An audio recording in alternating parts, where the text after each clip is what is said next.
Hello and welcome to the complete Java developer course, Beginner to Expert. In this lecture, we will learn how to exactly use this course and how you could get the most out of this course. So the very first thing is the prerequisites of this course. So actually, you don't need to have any prior coding experience before beginning this course. Even if you have a basic understanding of how the computer works and how to basically operate the computer, that must be sufficient to learn Java by using this course. The only thing which we need to do before starting this course is install a few tools. So for writing the Java code, we actually need a Java JDK. The next thing which we need is the IntelliJ IDEA, which is nothing but an IDE, which stands for Integrated Development Environment, in which basically we will be writing our Java code. So these two softwares are actually available to download from the internet, and they are actually free of cost. And in the course, I will be teaching you guys how to basically download and install these two softwares even before we begin to write some Java code.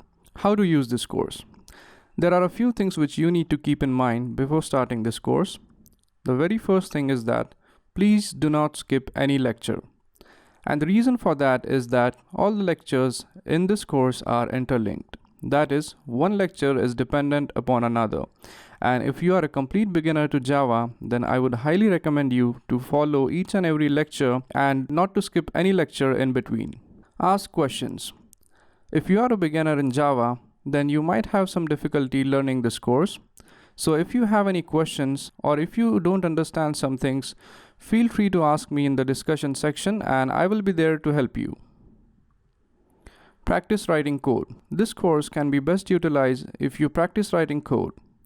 So if you follow this course, then write the code along with me and it will be a better way for you to learn from this course. So make sure that you not only watch the videos in this course, but also practice the code which is specified in this course. Seek my help. Again, if you find any difficulty, if you don't understand any concepts which are explained in this course, then feel free to ask me for help. I will always be there to help you guys out. Just post your question or just post your query in the discussion section of this course. So that's it. Enjoy the course. Thank you.